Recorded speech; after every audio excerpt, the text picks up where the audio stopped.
So hello everyone, welcome back to exponential classes. जैसे कि हमने प्रीवियस वीडियो में देखा था कि हम किसी भी दो लाइक फ्रैक्शन को कैसे ऐड करते हैं, तो आज हमें सीखना है कि हम कैसे भी किसी दो अनलाइक फ्रैक्शन को ऐड करते हैं। तो आज का हमारा टॉपिक रहेगा एडिशन ऑफ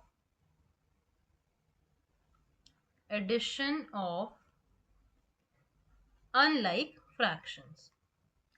जब आप किसी भी हम अनलाइक फ्रैक्शंस को ऐड करते हैं तो हमारे पास दो मेथड है उसको सॉल्व करने की। एक तो हमारे पास होता है कि हम उसको एलसीएम का यूज करके मेथड को सॉल्व करें, और मैं आपको सिखाऊंगी विदाउट एलसीएम वाला। ठीक है, देखो, ऑलमोस्ट हमारे पास बहुत सारे मेथड्स होते हैं इनको सॉल्व करने के लिए, बट ये जो टॉपिक है वो बहुत ही ज्यादा इंपॉर्टेंट है, क्योंकि एट द एंड आपको पता होना चाहिए कि कोई भी दो रैंडम फ्रैक्शन अगर दे रखे हैं तो आप उनको कैसे ऐड करते हैं।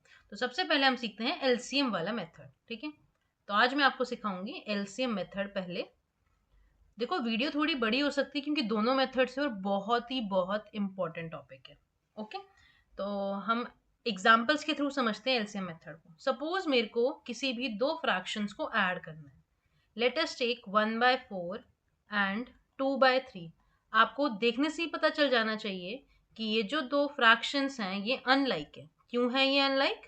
क्योंकि इसके जो डिनोमिनेटर हैं वो दोनों क्या है, अलग अलग है। तो ये क्या हो जाएंगे, अनलाइक फ्रैक्शंस। अनलाइक फ्रैक्शंस को ऐड करने का सबसे पहला तरीका ये है कि आप जो भी दोनों डिनोमिनेटर्स दे रखे हैं आप इन दोनों का एलसीएम लेंगे। देखो, आप इनका एलसीएम कैसे लेंगे। हम आपको ऐसे यहाँ पे ऐसे आपको एक लाइन बनानी है, एक वर्टिकल लाइन और एक हॉरिजॉन्टल लाइन। जिनका एलसीएम लेना है उन नंबर्स को आप अपने यहाँ पे लिखोगे। पहला नंबर हो गया 4, कॉमा लगाया। दूसरा नंबर हो गया 3। आपको पहले ये चेक करना है क्या ये ऐसा कोई टेबल है जिसमें दोनों नंबर्स आते हैं। नहीं, ऐसा तो कोई नंबर नहीं है, टेबल नहीं है। तो आपको दिखना है 4 क्या लिख सकती हूँ मैं, 2 की टेबल में आता है तो आप लिखोगे 2, और जिस पर आता है वो आपको यहाँ नीचे मेंशन करना होता है। तो मेरे को पता है कि 2 की टेबल में 2 पर 4 आता है, तो मैं 2 2 जा 4 लिख दूंगी। यहाँ तक बात समझ आई? कॉमा लगाएंगे।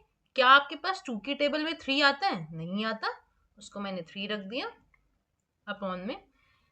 अब आप देखेंगे 2, अब आपको अभी भी किसी सेम टेबल में नहीं आता है। अब आप फिर से देखेंगे 2 जो है 2 की टेबल में 1 पे आता है, कॉमा लगाया। 3 इसकी टेबल में नहीं आता तो 3 को एज इट इज रख देते हैं। अब मेरे पास 2 वाला जो नंबर, 4 वाला जो नंबर था वो 1 बन चुका है। अब मेरे को क्या लेना है, 3 एक नंबर दिख रहा है आपको यहाँ पे। अब ये जो 3 नंबर है मेरे पास, इसको आप क्या करेंगे, यहाँ पे आप 3 से लिख देते हैं। तो 3, ये तो 1 एज इट इज आ जाएगा। 3 1 जा 3। जिस पर आता है वो आपको नंबर नीचे लिखना होता है, और जिसकी टेबल में आता है उसको आप यहाँ पर मेंशन करते हैं। तो जब आप यहाँ पर ऐसे नंबर्स निकाल रहे हैं, आपको पता है जो नंबर्स आगे अब क्या आएंगे, 2 मल्टीप्लाई 2 मल्टीप्लाई 3। आप इन नंबर्स को मल्टीप्लाई करेंगे। मेरी एक और वीडियो है एलसीएम वाली, आप उसको अच्छी तरह देख सकते हैं, वहां से आपको और अच्छी तरह क्लियर हो जाएगा। आपने मल्टीप्लाई कर दिया, कितना आ जाएगा, आप इसको मल्टीप्लाई करोगे, 2 2 जा 4 एंड 4 3 जा 12। तो जो नंबर्स आ गए यहाँ पे कितना आ जाएगा, 12 मेरा इन नंबर्स का एलसीएम है। देखो, पहली बार आप जब मेथड सीख रहे हो तो थोड़ा टाइम लग सकता है, नो डाउट, बट जब आप सीख जाओगे इस मेथड को बहुत अच्छी तरह तो ये बहुत आप फ्रीक्वेंटली करोगे। कि आपको अगर 4 और 3 का एलसीएम निकालना है, सबसे फर्स्ट स्टेप क्या है मेरे पास, मैं यहाँ पे स्टेप लिखूंगी। यहाँ पे सबसे फर्स्ट स्टेप क्या है, मैं एलसीएम लूंगी किसका, डिनोमिनेटर्स का मेरे को एलसीएम लेना है। मैं यहाँ पे इक्वल्स टू लगा देती हूँ। मैंने इन दोनों डिनोमिनेटर्स का क्या लिया, एलसीएम लिया। कितना आ गया यहाँ पे, 12 आ गया।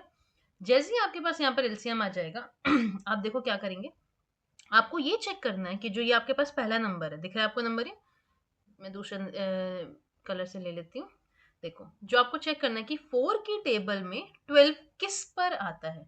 बेसिकली हमें एक्चुअली में इस नंबर को इससे डिवाइड करना होता है, बट आप इतना दिमाग ना लगा के आप ये सोच सकते हैं डायरेक्ट कि आपका जो 4 की टेबल में 12 किस पर आता है। मुझे पता है किस पर आता है, किस पे आता है, 3 पर आता है। तो आप एकदम रफ में थोड़ा राइट साइड में आप अपना 3 लिख लीजिए, सर्कल के अंदर लिख दिया। आपके 3 दिमाग में रहना चाहिए, आप दिमाग में भी रख सकते हो। जो भी आपका नंबर आएगा डिवाइड करके, आप उसको अपने न्यूमिनेटर वाले से क्या करेंगे, मल्टीप्लाई करेंगे। बात समझ आई? ध्यान से सुनो फिर से। सबसे पहले मैंने एलसीएम लिया, मेरे पास आ गया 12। आपको ये चेक करना है कि मेरी 4 की टेबल में 12 किस पर आता है। 12 की टेबल में 4 की टेबल में 12 किस पर आता है, 3 पर। 3 को करेंगे आप ऊपर वाले से मल्टीप्लाई। कितना हो गया, 3 टाइम्स 1 इज 3, तो 3 1 जा 3 हो गया। आगे यहाँ पे प्लस, अब देखेंगे यहाँ पर क्या है, अब चेक करना है 3 की टेबल में 12 किस पर आता है। तो 3 की टेबल में 12 आता है 4 पर। 4 को दिमाग में रखो या फिर रफ में लिखो सर्कल मार के राइट साइड में। हो गया। 4 को ऊपर वाले से क्या करेंगे, मल्टीप्लाई। 4 टू जा कितना हो गया 8। आराम से आ गए यहाँ तक। फिर आपको क्या करना है, अब आपके पास नीचे 12 12 एज इट इज आ जाएगा और 3 प्लस 8 कितना हो जाएगा आपके पास 11। तो ये मेरे पास सबसे बेस्ट तरीका है किसी भी दो अनलाइक फ्रैक्शंस को ऐड करने का। बात समझ आई। ये इतना इंपॉर्टेंट है कि आप जब बड़ी क्लासेस में जाएंगे तो ये एक छोटा सा पार्ट है होता है जब आप क्वेश्चन को सॉल्व करते हैं ना, this is the smallest part you should know. जब आपको यही क्लियर नहीं होंगी चीजें तो आगे जाके तभी क्या होती हैं, प्रॉब्लम्स बहुत क्रिएट होती हैं। बात समझ आएंगे यहाँ तक। तो क्या आपको ये मेथड बहुत अच्छी तरह क्लियर हो गया कि हमें क्या करना है। एक और एग्जाम्पल लेके देखते हैं, क्या कहते हो। ओके, एक और एग्जाम्पल लेते हैं। अगर सपोज मेरे पास एक क्वेश्चन है 1/2 प्लस 1/3। आपको पता है कि हमें सबसे पहले क्या करना है, I have to take the LCM. किसका, डिनोमिनेटर्स का एलसीएम ले लेते हैं। इन दोनों का मेरे को क्या लेना है, एलसीएम लेना है। तो सबसे पहले मैं रफ में राइट साइड में करूँ, बीच में नहीं करना चाहिए इसको कभी भी। मैंने लिखा 2, मैंने लिखा 3। 2 की टेबल में 1 पे आएगा, 2 1 जा 2, वेरी गुड। 3 को एज इट इज रखेंगे। 3 की टेबल में 1 तो हमारा ऑलरेडी 1 हो चुका है और 3 की टेबल में 3 किस पे आता है 1 पे। आपको एलसीएम तब तक लेना होता है जब तक लास्ट में आपके पास यहाँ पर क्या है 1 और 1 नहीं आ जाते। ये आपका एलसीएम का रूल होता है। ठीक है, यहाँ तक ले आते हैं। अब मैंने यहाँ पर करा, ये तो मैं आराम से कर सकती हूँ। 2 × 3 कितना हो गया, दैट इज 6। मेरे को इसका एलसीएम मिल गया है 6। जैसे भी आप क्वेश्चंस करोगे एक एलसीएम वाली वीडियो, उसमें ट्रिक से भी आप देख सकते हो कि आप कैसे बहुत जल्दी आप एलसीएम चीजों का निकाल सकते हो। ठीक है, उसमें देख लेना आप आराम से। अब 2 3 कितना हो गया हमारे पास, यहाँ पे 6 हो गया, एलसीएम आ गया 6। अब स्टार्ट करते हैं इसका फिर से प्रोसीजर। आपको देखना है 2 की टेबल में 6 किस पर आता है। दिमाग में रख दिया मैंने, 3 पे आता है, लिख दिया। 3 को ऊपर वाले से मल्टीप्लाई कर दो, कितना हो गया 3 टाइम्स 1 इज 3 प्लस 3 की टेबल में 6 किस पर आता है, 3 की टेबल में 6 आता है 2 पर। 2 को करेंगे ऊपर वाले से मल्टीप्लाई, कितना हो गया 2 टाइम्स 1 इज 2। अब आप देखेंगे न्यूमिनेटर को मैंने प्लस किया, 3 + 2 कितना हो गया नॉर्मल 5 और नीचे कितना आ जाएगा 6। तो जो मेरे पास आंसर है वो कितना आ जाएगा 5/6। आई होप ये आपको आराम से समझ आ गई होंगी चीजें। आप इनको अगर ध्यान से देखें, हम तुम ये समझ रहे हो कि हमने 1 + 1 नहीं करा इस वाले केस में। मैंने क्या करना है, पहले एलसीएम लेना है, फिर देखना है कि उसकी टेबल में वो किस पर आता है, उसको न्यूमिनेटर से मल्टीप्लाई करना है, देन उसको प्लस करना है। स्टार्टिंग में अगर तुम सीखना तो तुम्हें थोड़ा डिफिकल्टी हो सकती है, बट बहुत ईजी और बहुत बढ़िया मेथड है ये वाला, और बहुत ईजिली हो जाता है ये। एक और एग्जाम्पल लेके देखते हैं। देखो मैं एक एग्जाम्पल लेती हूँ, लेट अस सपोज 7/8 प्लस 2/4 ये लेते हैं।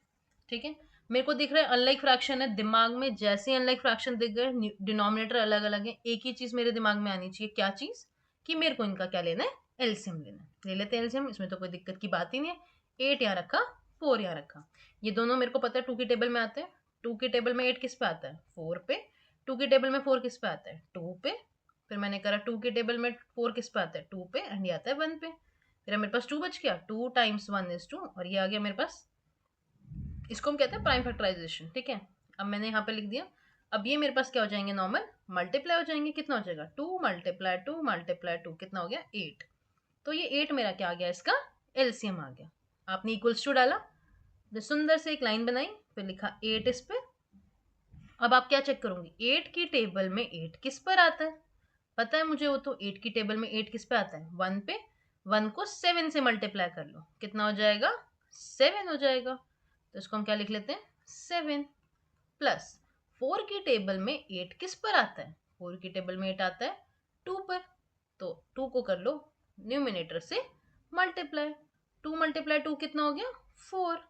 कर लिया मैंने इनको, आंसर कितना आ गया नॉर्मल। अब आप 7 + 4 कर देंगे, कितना हो जाएगा 7 + 4 करेंगे तो, हाँ करेक्ट, कितना आ जाएगा 11/8। आई होप आपको चीजें समझ आ रही होंगी कि हमें कैसे करना है। ठीक है, तो आप पहले क्या लेंगे एलसीएम। देखो अगर मैं आपको स्टेप्स बताना चाहूँ, पहले आप लेंगे एलसीएम लेंगे डिनोमिनेटर्स का। फिर आप क्या करेंगे, फिर जो भी आपका डिनोमिनेटर में दे रखा है उसको बेसिकली डिवाइड करना होता है। फिर जो आपके पास आंसर आता है उसको आप अपने न्यूमिनेटर से क्या करेंगे, multiply, then you actually add, तब जाके उसको ऐड करना है। स्टेप लग बड़े रहे हैं बट है बहुत इजी, और एक बार समझ जाओगे तो इससे बढ़िया कुछ नहीं हो सकता। बात समझ आ गई? क्लियर? आई होप ये आपको अच्छी तरह क्लियर हो गया होगा। अभी वीडियो ज़्यादा बड़ी हो जाएगी तो हम इस वीडियो को यहीं पर एंड करते हैं।